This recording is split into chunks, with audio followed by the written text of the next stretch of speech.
오늘의 말씀은 마태복음 8장 1절로 17절입니다. 지난주 마태복음 7장 15절로 29절에서는 열매로 나무를 알라, 하나님 뜻대로 행하지 않으면 불법이다, 반석 위에 지은 자이라는 주제로 함께 연구하는 시간 가졌고요. 우리는 사람의 방식과 하나님 방식 중에 하나를 선택해야 합니다. 우리 육신은 나 자신을 높이고 영광받기를 좋아합니다. 심지어 우리 육신은 겸손하다고 칭찬받기 위해 겸손합니다. 교만해서 자신을 높이는 용도로 겸손을 이용하는 것이죠. 하나님께서 주신 징계를 통해서 저의 민낯을 확인해 본 결과 제 육신 안에서는 선한 것이 없다는 것을 다시 한번 확인하게 되었습니다. 그러므로 인간은 아무도 행위로는 절대 의로울 수 없습니다. 칭의 구원에는 행위가 없지만 성화 구원에는 행위가 있기 때문에 성화 구원의 행위를 할 때 우리는 의롭다 착각하기 쉽습니다. 종교 행위를 자랑할 때 남들을 정죄하는 유혹에 빠지기 쉽습니다. 마치 이스라엘의 선민 사상이 그랬고 그렇게 빠졌던 것처럼 크리스천들도 종교 행위로 우월의식에 빠지기 쉽습니다. 성화 구원의 행위는 우리가 한 것이 아닙니다. 우리 안에 있는 성령님께서 하신 것이기에 아무도 자랑할 수 없습니다. 에베소서 2장 8절로 9절, 너희가 믿음을 통해 은혜로 구원을 받았나니 그것은 너희 자신에게서 난 것이 아니요 하나님의 선물이니라. 행위에서 난 것이 아니니 이것은 아무도 자랑하지 못하게 하려 함이라. 여기서 말하는 구원은 칭의 구원, 성화 구원, 영화 구원, 이 세 가지 모든 구원을 다 포함한다는 것입니다. 우리가 받은 구원은 오직 하나님의 은혜입니다. 성화 구원에 행위가 있다 하더라도 자랑하기 시작하면 사탄이 우리를 교만하게 빠뜨리기 시작합니다. 그러면 이스라엘처럼 선민 사상에 빠지게 되는 것이죠. 두 사람의 기도가 나옵니다. 어떤 사람의 기도가 더 의롭다고 말하는지 비교해 보겠습니다. 누가복음 18장 10절로 14절, 두 사람이 기도하러 성전에 올라갔는데 하나는 바리새인이요 다른 하나는 세리더라. 바리새인은 서서 자기 홀로 이렇게 기도하여 이르되, 하나님이여, 내가 다른 사람들 곧 착취하는 자들과 불의한 자들과 간음하는 자들과 같지 아니하고 더욱이 이 세리와도 같지 아니함을 감사하나이다. 나는 일주일에 2번 금식하고 내 모든 소유의 11조를 드리나이다 하고, 세리는 멀리 서서 감히 눈을 들어 하늘을 우러러 보지도 못하고 다만 가슴치며 이르되, 하나님이여, 죄인인 내게 궁의를 베푸소서 하니라. 내가 너에게 이르노니 저 사람이 아니라 오히려 이 사람이 의롭게 되어 자기 집으로 내려가느니라. 자기를 높이는 자는 다 낮아지고 자기를 낮추는 자는 높아지리라 하시니라. 사람의 눈에는 금식과 11조 하는 바리새인이 훨씬 더 의롭게 보일 수 있습니다. 하지만 예수님은 자신을 낮추는 사람을 더 의롭다고 여기십니다. 구원받은 후에도 우리는 여전히 죄인입니다. 단지 용서받은 죄인일 뿐이죠. 그렇기 때문에 우리는 여전히 자신을 낮춰야 하는 죄인입니다. 인간의 육신은 종교 행위로도 교만해집니다.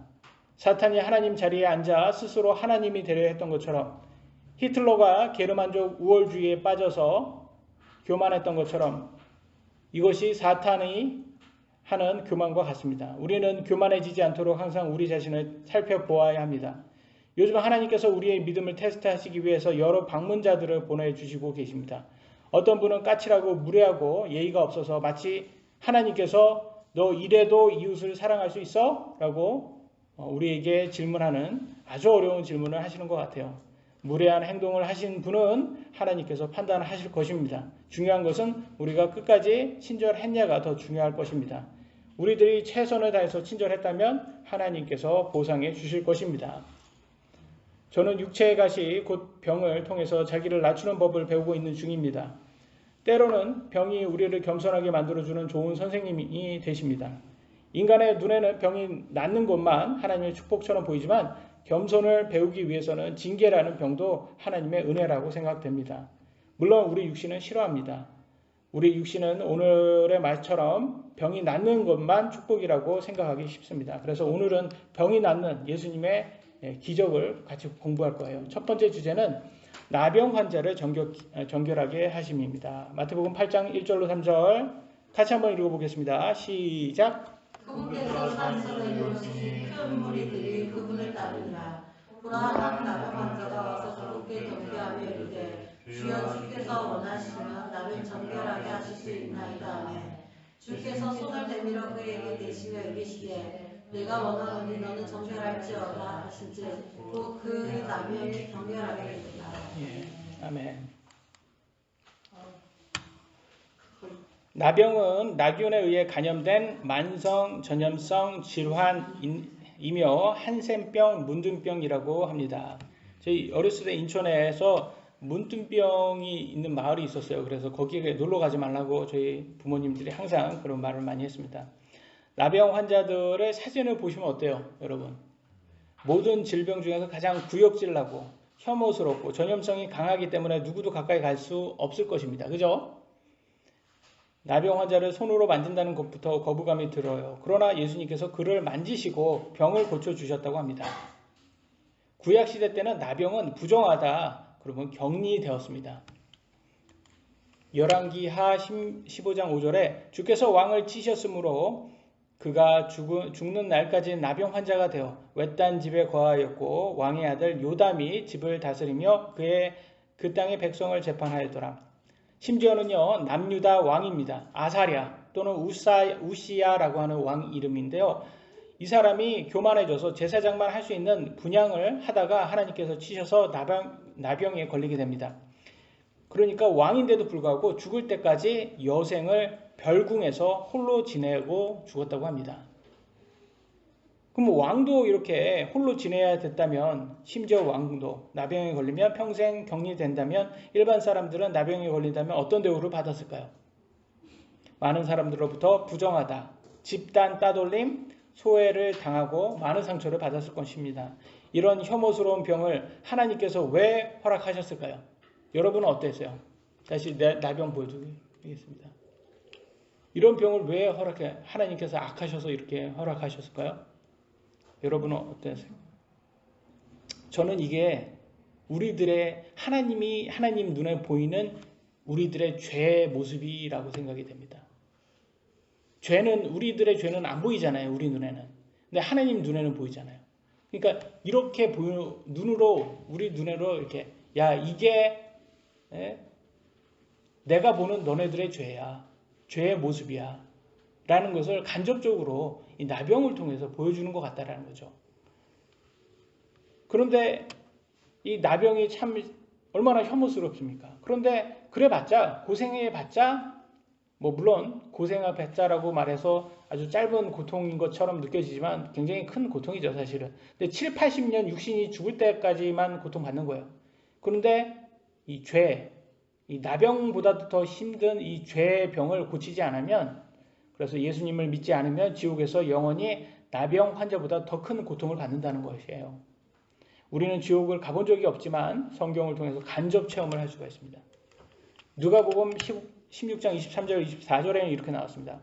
그가 지옥에서 고통 중에 눈을 들어 내게 긍휼을 베푸사 나사로를 보내어 그가 그의 손가락 끝에 물을 찍어 내 혀를 서늘하게 하도록 하소서. 내가 이 불꽃 가운데서 고통을 받나이다. 지옥 간 부자가 지금 불꽃 속에서 고통받고 있어요. 그러니까 지옥 들어가면 고통을 느껴요, 안 느껴요? 느낀다는 거예요, 지금. 느끼고 있어요. 지옥 가면 아무 고통이 없다고 생각하는데 지옥 가면 느끼고 있어요, 지금 보면. 그리고 여러분 목마르면 물 한 잔 달라고 하지 물 한 방울 달라고 하는 사람이 없어요. 그잖아요. 여러분, 나 목말라 죽겠어. 물 한 방울만. 이렇게 하시는 분 있어요? 없어요. 근데 여기는 물 한 방울 달라는 거예요. 왜? 한 잔도 못 받을 걸 뻔히 아는 거예요. 그만큼은 고통의 장소라는 거예요. 이런 곳은 절대 가면 안 되는 거예요. 근처도 가면 안 되는 거예요. 지옥의 고통은 나병보다도 훨씬 크다. 이런 것을 알 수가 있어요. 나병 환자를 고쳐주신 예수님께서 우리의 죄도 고쳐주십니다. 그래서 우리 모두는 예수님의 복음이 필요합니다. 세상의 물질의 유혹이 너무나 매력적이지만 그것들에 속아서 절대 믿음에서 떠나면 안 됩니다. 우리의 영혼을 구원해 주실 분은 오직 예수님밖에 없습니다. 나병 환자가 완치된 후에도 완치하면 이제 건강해졌잖아요. 그러면 그 건강해진 사람이 나 이번에 심심하면 또 나병 한번 걸려볼까? 이렇게 할까요? 어때요? 나병 나 절대 싫어 그럴까요? 그죠? 절대 싫어 그러겠죠. 그런 것처럼 우리도 구원받은 후에 우리 심심한데 다시 또 죄 속에서 죄를 한번 섬겨볼까? 이렇게 하면 맞을까요? 안 된다는 거죠. 우리도 구원받은 이후부터는 더 이상 그쪽으로 들어가서는 안 된다. 죄를 섬기는 그렇게 우리 육신을 죄를 섬기는데 죄의 법을 섬기는데 쓰면 안 된다라고 분명히 말해주고 있습니다. 본능대로 죄를 허락한다면 다시 나균에 감염된 나병 환자처럼 죄의 고통을 받게 된다고 성경은 말해주고 있어요. 우리에게도 영적인 눈이 열려서 나병이 걸리는 그런 행위들을 보여야 됩니다. 육신의 행위들이 이 나병과 같은 이 병을 우리에게 주는 거예요. 죄. 바로 간음, 음행, 부정함, 색욕, 우상숭배, 마술, 증오, 불화, 경쟁, 진노, 다툼, 폭동, 이단, 파당, 시기, 살인, 술취함, 흥청댐 이런 것들, 이거는 육신의 행위들이랍니다. 이게 나병처럼 하나님께서 나병처럼 혐오스럽게 보신다는 거예요. 이게 우리 모두는 하나님 말씀으로 영적으로 눈이 열려서 성령의 열매를 내는 그런 성도들 되시길 예수님의 이름으로 기도합니다. 마태복음 8장 4절에 또 이렇게 8장 4절에 이렇게 나왔습니다. 예수님께서 그에게 이르시되 삼가 너는 아무에게도 말하지 말고 내 길로 가서 제사장에게 내 자신을 보이고 또 모세가 명령한 예물을 드려 그들에게 증거로 삼으라 하시니라. 예수님이 나병을 고쳐주셨어요. 그런 다음에 나팔을 딱 크게 부는 거예요. 빠바바밤 내가 나병을 고쳤다. 이 정도는 좀 해줘야지 그래도 사람들이 좀 모이지 않습니까? 완전히 홍보가 되지 않겠습니까? 그죠? 우리 같았으면 그랬을 것 같아요. 저 같으면 제가 딱 안수를 해가지고 딱 나병이 딱 고쳐졌다 그러면 인터넷에 딱 올려가지고 안수 한 방에 나병 완전 고침 이렇게 올릴 것 같아요. 육신은 그래요. 근데 우리 하나님은 어때요? 우리 예수님은 하나님 방식대로 하잖아요. 하나님 방식은 뭐예요? 구제할 때도 기도할 때도 금식할 때도 오직 하나님만 아시게 은밀하게 하라고 하셨잖아요. 그게 하나님 방식이에요. 하나님 방식을 예수님께서 가르쳐 주신 것처럼 예수님도 자신에게 영광 받지 않고 너는 아무에게도 말하지 말고 무슨 말이에요? 이게 은밀하게 하라는 거예요. 은밀하게 모세가 명령한 예물로 하나님께만 영광 드려라. 이게 핵심인 것 같아요. 여러분 하나님께만 영광 드리셔야 돼요. 만약 우리가 큰 병을 낫게 한다면 그 능력이 있다면 아마 우리는 가장 유명한 제약회사를 만들어서 CEO가 되지 않았을까. 그래서 풀소유하지 않았을까라는 생각이 듭니다. 그렇지 않습니까 여러분? 풀소유하니까 생각나는 게 있는데 풀소유의 끝은 역시 우리 박형제님이 좋아하는 보트더라고요. 보니까 풀소유하니까 이렇게 보트가 생각나는 거예요. 다 부자들은 다 보트를 이렇게 갖고 있고 또 김정은도 이제 80억 호화부터 4대인가 5대 갖고 있다고 하더라고요. 근데 이 사람들도 정해진 게 있어요. 뭐예요? 7, 80년은 변함이 없어요. 7, 80년 사는 건 변함이 없어요. 공의로우신 하나님께서 아무리 부자들도 시간 제한을 걸어 놓았다. 7, 80년 동안. 7, 80년 동안은 하나님께서 자유의지를 주셔가지고 야, 너 정은아 네 하고 싶은 거 다 하고 살아. 이러는 거예요. 너 능력과 하고 싶은 거 다 하고 살아. 근데 내 심판석 앞에 왔을 때는 내가 너 심판할 거야. 그리고 지금 정은이가 다 하고 살잖아요. 키가 저하고 비슷한데 몸무게도 비슷해지려고 하더라고요. 키가 170인데 몸무게는 145인가 그렇다고 하더라고요. 그래서 170인데 몸무게도 170 되면 아마 이제 하나님 만나러 갈 거예요. 하나님 만나러 갈 때는 그때는 심판이 기다리고 있습니다. 여러분. 히브리서 9장 27절 한 번 죽는 것은 사람에게 정해진 것이요 이것 뒤에 심판이 있나니 하나님께서 네가 살고 싶은 거 다 살아 다 하고 싶은 거 다 해. 그러고 딱 왔을 때는 하나님께서 얼굴을 싹 바꾸십니다.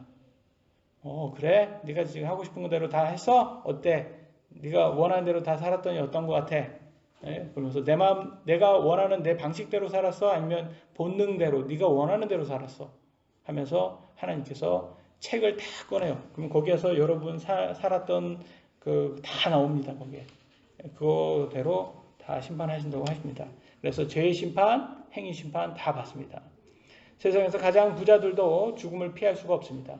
그리고 그 후에 하나님의 심판을 받습니다. 그러니 우리는 어떤 삶을 살아야 지혜로운지 깨달아야 합니다. 하나님을 두려워하는 삶, 또 내 자신의 영광이 아니라 오직 하나님께 영광을 드리는 삶, 또 우리의 몸을 의의 도구로 하나님께 드리는 삶, 이것이 지혜로운 삶이라는 것을 깨달아야 합니다.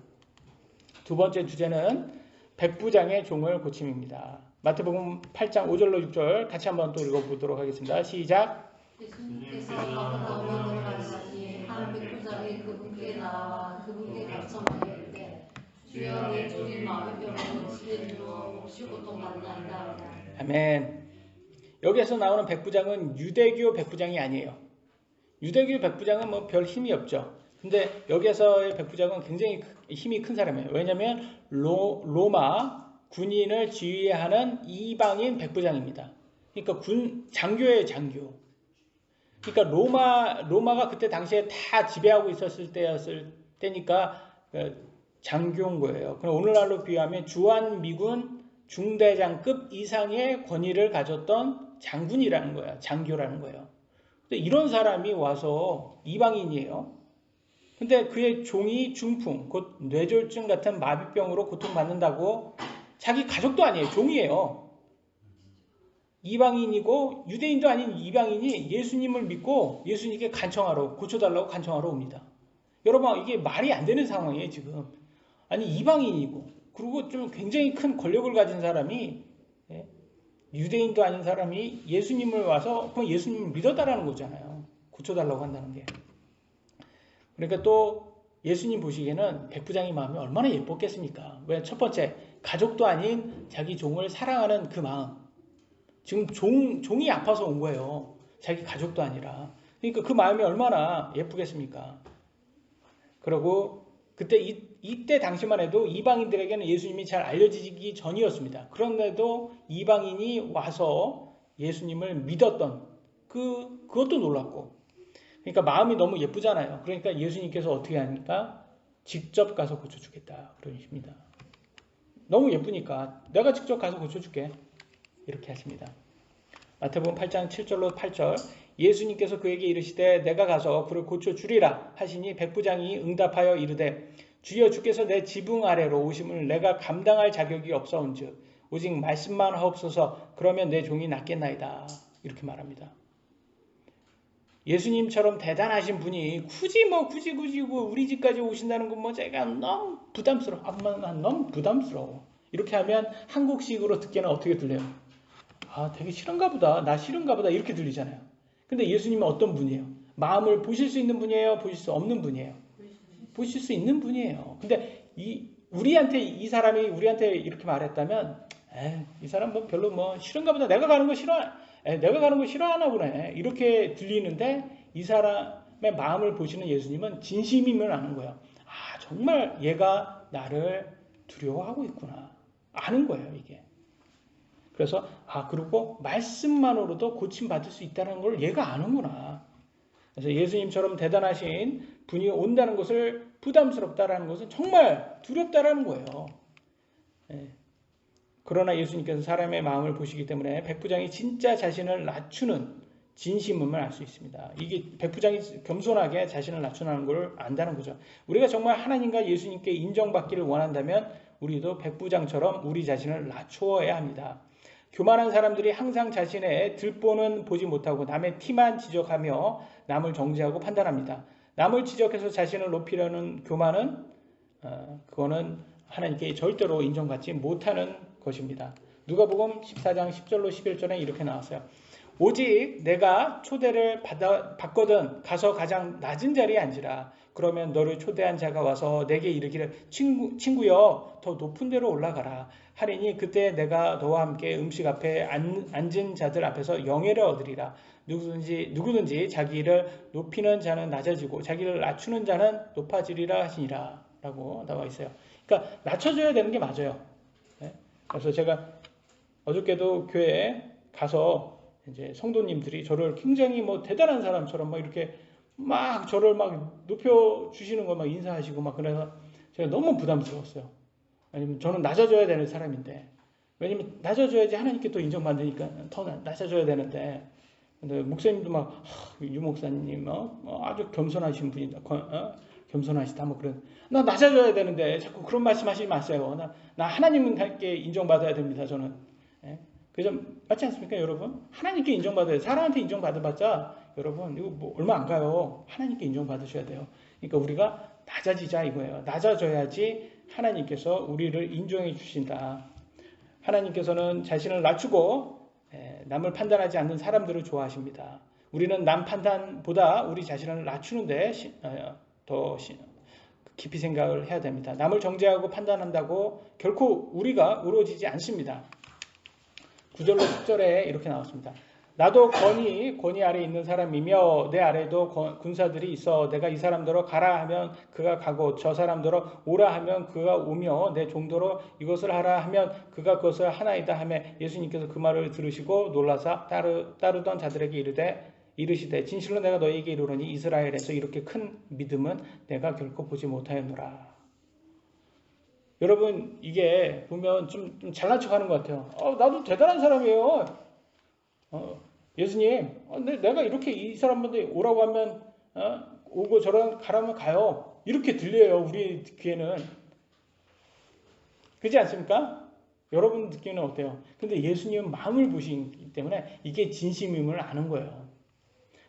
장교들은요, 지휘관의 명령이 얼마나 큰 권능이 있는지 잘 알고 있습니다. 지휘관 말 한마디에 병사들의 생명까지도 좌우됨을 전쟁에서 경험을 합니다. 그러니까 예수님 말씀 한마디면 됩니다. 예수님 말씀 한마디에 제 종이 나을 수가 있어요. 왜냐하면 최고의 지휘관이시지 않습니까? 이걸 믿는 거예요.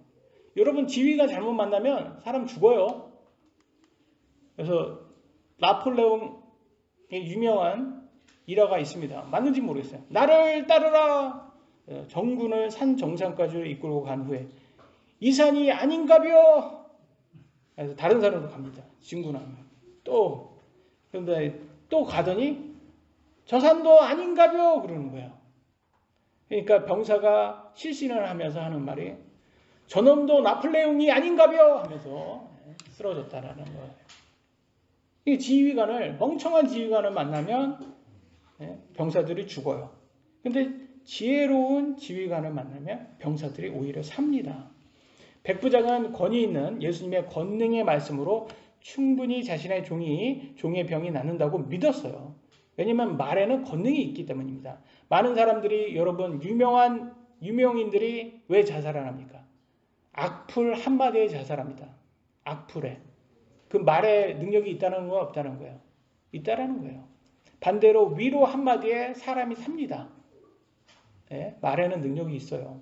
예수님을 믿는다는 것은 백부장처럼 예수님의 말씀에 권능이 있음을 믿으셔야 되는 것입니다. 그래서 여러분 성경을 꼭 권능이 있다 믿으셔야 됩니다. 그래서 예수님께서 백부장의 믿음을 큰 믿음이라 칭찬을 해 주십니다. 예수님 곧 하나님의 말씀은 우리의 영혼을 살리는 권능을 가지고 계십니다. 나병, 마비병 고치는 권능도 대단하지만 영혼을 살리는 권능이 훨씬 더 대단한 거예요. 그렇게 잘난 세상의 신 사탄도 인간의 몸은 죽일 수 있지만 혼은 죽일 수 없다고 합니다. 마태복음 10장 28절 몸은 죽여도 혼은 능히 죽이지 못하는 자들을 두려워하지 말고 오직 혼과 몸을 다 능히 지옥에서 멸하시는 분을 두려워하라. 그러니까 이 몸을 죽여도 혼을 능히 죽이지 못하는 자들은 마귀와 마귀의 자식들이 그렇습니다. 우리를 몸은 죽일 수 있어요. 근데 혼은 못 죽인대요. 그러면 혼과 몸 다 죽일 수 있는 분은 누구예요? 하나님밖에 없다는 거예요. 그래서 우리가 두려워야 할 분은 하나님이다. 사탄은 최선을 다해도 우리의 몸밖에 죽이지 못한다. 사탄이 죽이지 않아도 어차피 이 몸은 7, 80년 지나면 죽게 되어 있어요.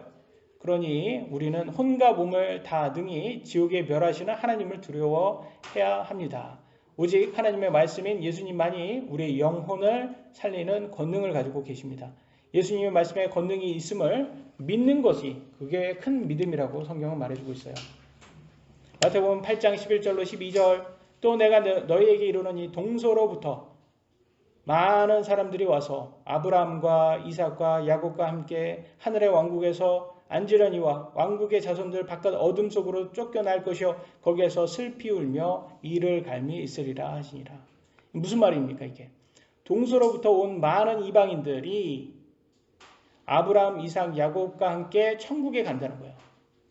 이방인들이 오히려 천국에 간다는 거예요. 그리고 하나님의 자손들, 유대인들은 오히려 지옥에 간다는 거예요. 스스로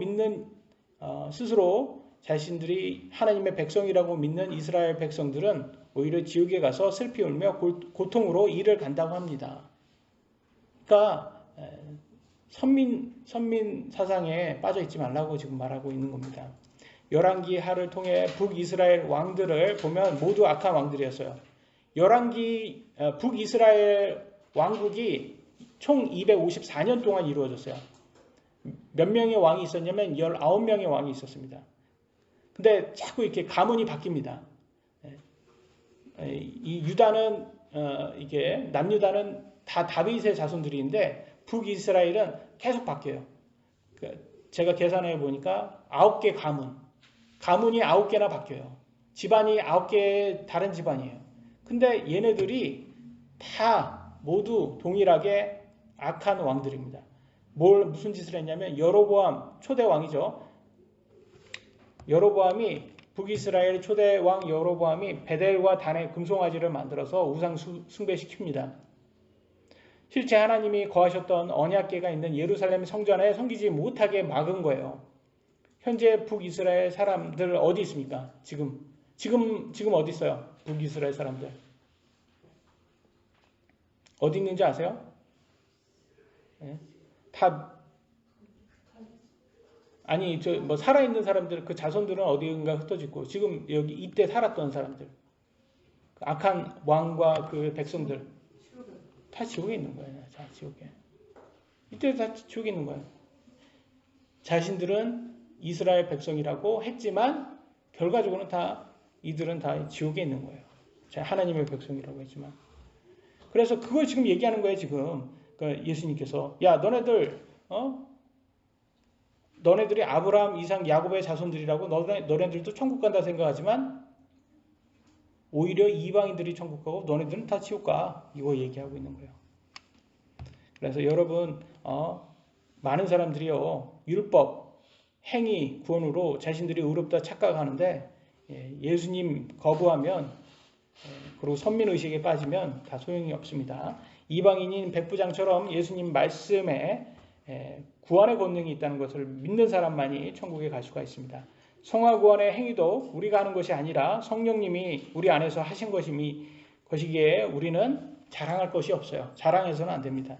우리는 오직 하나님의 은혜로 구원받는 것입니다. 8장 13절입니다. 예수님께서 백부장에게 이르시되 내 길로 가라. 내가 믿은 그대로 내게 이루어질지어다 하시니 바로 그 시각에 그의 종이 나으니라. 예수님의 말씀의 권능을 믿은 백부장은 마비병에 걸린 종이 낫는 기적을 경험하게 됩니다. 우리는 기적을 경험하면 믿을 수 있다 하지만 성경은 믿어야 기적을 경험할 수 있다 합니다. 순서가 반대예요. 여러분 성경 믿어야지만 하나님 말씀이 이해가 돼요.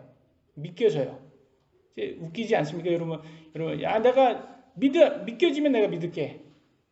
아니에요. 믿어야지 믿겨져요. 반대입니다. 이게 하나님 방식이에요. 병이 낫는 기적이 우리 눈에 대단해 보일 수 있어요.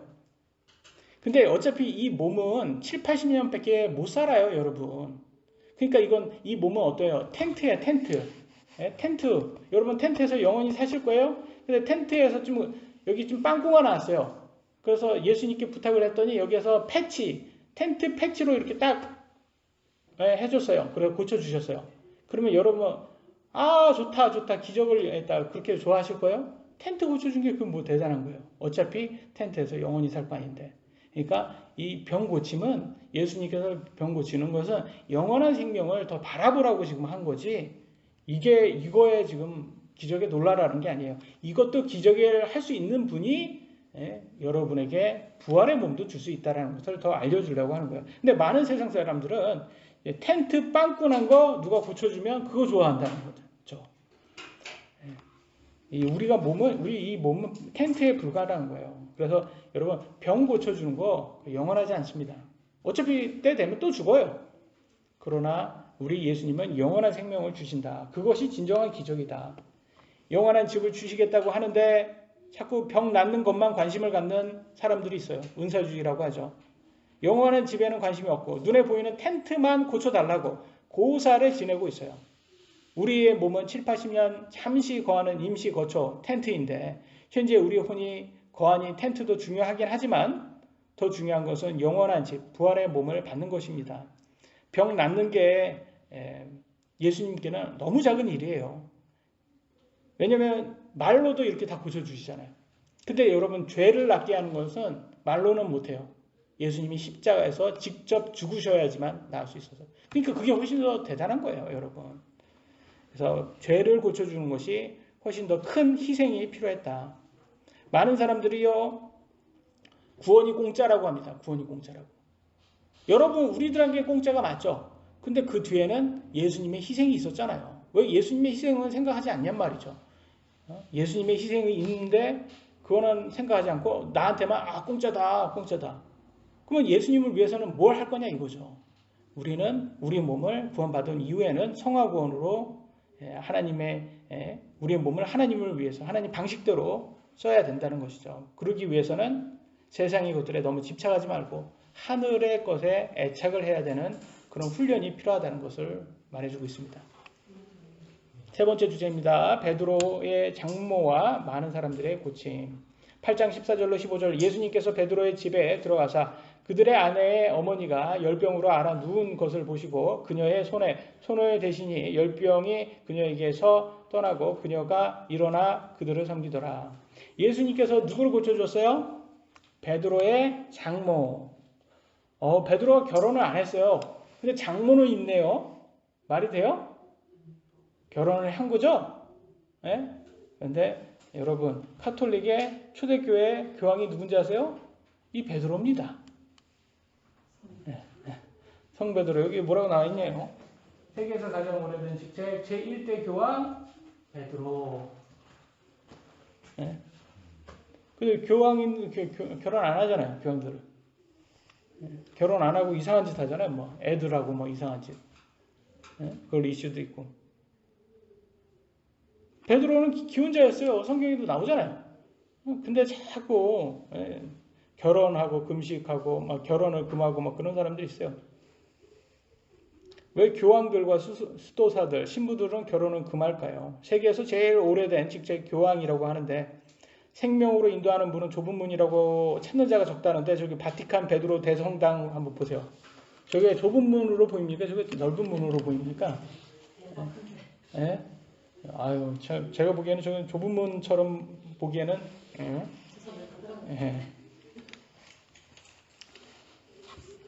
디모데전서 4장 1절로 3절에 이렇게 나왔습니다. 이제 성령께서 분명히 말씀하시기를 마지막 때에 어떤 사람들이 믿음을 떠나 유혹하는 영들과 마귀들의 교리들의 주의를 기울이리라 하시는데 이들은 위선으로 거짓말을 하며 자기 양심을 뜨거운 인도로 지진 자들이라. 잘 들었죠? 이런 사람들이 무슨 짓을 하는지 보세요. 이들이 혼인을 금하고 음식물을 삼가라고 명령하여 터이나 음식물을 하나님께 창조하사 진리를 믿고 아는 자들을 이 감사함으로 받게 하셨느니라. 혼인 금하고 육식하지 말라고 하는 사람들 많잖아요. 네? 아니 혼인을 금하면 음행을 어떻게 피할 겁니까? 그러니까 막 오히려 더 극단적으로 가서 뭐 애들하고 막 이상한 짓을 하고 교황이 막 그런 이슈가 나오잖아요. 음식물을 삼가면 의로워질까요? 혼인을 금하고. 마귀를 숭배하는 자들은 인간의 눈에는 거룩한 척을 참 잘합니다. 그렇지 않습니까, 여러분? 뭐 혼인 금하고 음식물 딱 이렇게 금하면 삼가면 뭐 되게 거룩한 것 같아요. 근데 여러분 솔직히 말해서 드라마가 그 진짜입니까? 픽션입니까? 가짜입니까? 픽션이죠. 근데 드라마 연기자들 눈물 흘리는 거 보면 진짜 같아요? 가짜 같아요? 진짜 같잖아요. 진짜가 아닌데도 진짜인 것처럼 잘한다는 거예요. 거룩하지 않은데도 거룩한 척 잘한다는 거예요. 그런 연기에 속지 말라는 거예요. 보세요. 눈물 없이 못 보는 드라마 면장면. 진짜 저는 보면서 어떻게 저렇게 연기를 잘할까? 저건 하나님이 주신 재능이다. 저건 나쁘게 생각하진 않는데, 근데 그거는 알고요. 저건 진짜는 아니다라는 걸 알고 계시라는 거예요. 이렇게 눈물 치트키 막 이렇게 하잖아요. 그래서 이렇게 여기서 그냥 여자들이 저거 쓰고 있으면, 두 권 쓰고 있으면 거룩해 보이지 않는데, 왜 이쁜 여자들이 이렇게 두 권을 쓰고 있으면 거룩한지 모르겠어요. 남자 입장에서는 왠지 모르겠지만 저런 분들이 쓰고 있으면 거룩해져요. 막 죄송합니다. 흠모할 게 없는 사람이 그런 말을 해서. 지금 여기 베드로 성당인데 여기에 주인공이 있어요. 주인공이 누구예요? 용이에요. 용. 용이 베드로 성당 주인공이에요. 그러니까 얘네들이 겉에는 그렇게 깨끗하고 거룩한 척하면서 바티칸 대성당에 날개 달린 용이 건물 주인의 역할을 하고 있어요. 인간의 눈에는 거룩해 보인다. 그렇다고 거룩한 것은 아니다. 하나님 말씀에 순종해야지 거룩한 것이다. 어차피 판단은 하나님께서 하실 거예요. 가장 성경적인 것이 가장 안전한 것입니다. 하나님의 방식, 하나님의 말씀이 비록 인간들에게는 인기가 없어요. 찾는 자가 적다고 합니다. 그러나 그 길이 생명으로 인도하는 좁은 문이라고 나와 있습니다. 마태복음 8장 16절로 17절. 저녁이 되매 그들이 막이 들린 많은 자들을 그분께 데려오거늘 그분께서 자신의 말씀으로 그 영들을 내쫓으시고 병든 모든 자를 고쳐주시니 이것은 대언자 이사야를 통해 말씀하신 것을 성취하려 하심이라. 이르시되 그가 친히 우리의 연약함을 담당하고 우리의 질병을 짊어졌도다 하였느니라. 예수님은 말씀으로 마귀를 내쫓고 병든 자들을 고쳐주셨습니다. 이는 예수님의 능력을 쓰셨다는 것입니다. 예수님께서 병을 고쳐주실 때 능력이 예수님으로부터 나가는 것을 스스로 아신다고 하십니다. 마가복음 5장 30절에 예수님께서 즉시 효능이 자기에게서 나간 줄을 스스로 아시고 밀려드는 무리 가운데서 돌이켜 이르시되 누가 내 옷에 손을 대었느냐 하시니 12년 동안 혈류증 여자가 예수님을 만나니 효능 곧 선한 능력이 자기에서 나간 줄 예수님께서 스스로 아셨다고 합니다. 딱 예수님이 딱 만지니까 병이 고쳐져요. 그러니까 효능이 나간지 예수님은 아신 거예요. 이를 통해서 예수님이 우리의 연약함, 질병을 짊어졌다고 이렇게 성경은 나와 있어요. 그 말은 뭐겠습니까? 뭔지는 자세히 알 수 없지만 예수님에게도 어떤 고통이 있을 수 있다는 거예요. 부모가 아픈 자녀를 고치기 위해서 얼마나 힘들게 고생합니까? 그러나 자녀에게 야, 나 너 고치느라고 너무 힘들었어 이렇게 말합니까? 아니면 너 잘 나아서 너무 좋아 이렇게 끝납니까? 끝나죠? 다 고통 얘기 안 합니다. 자녀들에게. 그러니까 우리 예수님도 이렇게 병 많이 고쳤어요. 그러면서 그게 혹시 하나님 예수님에게는 그게 고통이었을지도 모른다는 거죠. 우리는 알 수는 없지만 예수님께서 많이 고통스럽지 않았을까 예상을 해봅니다. 마태복음 26장 38절로 39절에 이렇게 나왔어요. 내 혼이 심히 슬퍼 죽을 지경이니 얼굴을 대고 엎드려 기도하여 이르시되 오 내 하나님이여 가능하시거든 내 이 잔을 내게서 지나가게 하옵소서. 그러나 내 뜻대로 하지 마옵시고 아버지 뜻대로 하옵소서. 그분께서 고뇌에 차서 더욱 간절히 기도하시니 그분의 땀이 큰 핏방울같이 되어 땅에 떨어지더라. 이게 언제냐면 예수님께서 십자가에 죽기 전날 밤 혼이 심히 슬퍼 죽을 지경이라고 땀이 큰 핏방울같이 떨어지게 기도하는 모습을 하고 보이고 있어요. 그리고 가능하면 피할 길을 원하고 있어요. 예수님이 죽음을 두려워하는 모습인가요? 이게? 저는 육신의 죽음을 두려워한다고 생각하지 않습니다. 육신의 죽음은 저도 두려워하지 않는데요. 무슨 예수님이 육신의 죽음을 두려워하고 있을까요? 저는 이게 마치 둘째 사망의 고통을 예수님이 맞이해야 한다 생각됩니다. 만약에 이게 둘째 사망의 고통을 예수님이 맛보아야 된다면 이 정도 고통스럽지 않을까요? 우리는 예수님을 믿는 사람이기 때문에 둘째 사망의 고통을 받지 않을 겁니다. 근데 예수님 믿지 않은 사람은 둘째 사망의 고통을 받아야 돼요. 근데 그 고통이 너무 심한가 봐요. 육신의 죽음하고는 비교도 안 되는 것 같아요. 그래서 예수님은 그걸 아시니까 이렇게 힘들어하는 모습을 보이는 것 같습니다. 그러니까 절대 여러분 둘째 사망을 당하시면 안 된다는 거죠. 저는 부활의 몸을 빨리 입고 싶게 육신의 죽음은 전혀 겁이 나지 않습니다. 단지 육신의 고통이 싫을 뿐이죠. 그런데 혼이 죽을 것 같다는 것은 육신의 죽음 이상의 고통이 아닐까 생각이 됩니다. 둘째 사망의 그런 고통이 아닐까. 그래서 예수님께서 우리를 대신해서 그런 고통을 당하시지 않았나 생각됩니다. 누가복음 10장 17절 20절에 70명이 기뻐하며 주여 주의 이름으로 말미암아 마귀들도 우리에게 굴복하나이다 하니 그럼에도 불구하고 그 영들이 너에게 굴복하는 이 일로 기뻐하지 말고 오히려 너희 이름이 하늘에 기록되었으므로 기뻐하라 하시니라. 제자들이 2명씩 이렇게 나가서 이렇게 장풍을 이렇게 쌌나 봐요. 이렇게 웃기려고 하는 거예요, 여러분. 마귀야 내쫓아라 나가라 그러니까 마귀 들린 사람들이 다 나가기 시작한 거예요. 마귀가. 그러니까 막 너무 기쁜 거예요. 신나잖아요. 야 내가 말하는데 마귀가 도망가더라. 그러니까 막 예수님한테 와서 자랑하는 거예요. 우리가 마귀를 쫓았어요. 예수님 너무 신기해요. 그러니까 예수님 뭐라고 해요? 야 그거 별거 아니야. 그거 별거 아니야. 마귀 쫓는 거 그거 별거 아니야.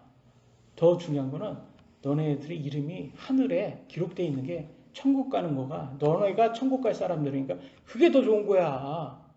그잖아요. 이 땅에서 뭐 이게 마귀 쫓으면 사람들한테 영광은 받겠죠. 그 영광 받는 거 그거 순간이라는 거예요. 그게 중요한 게 아니라 그거 영원하다는 게 아니에요.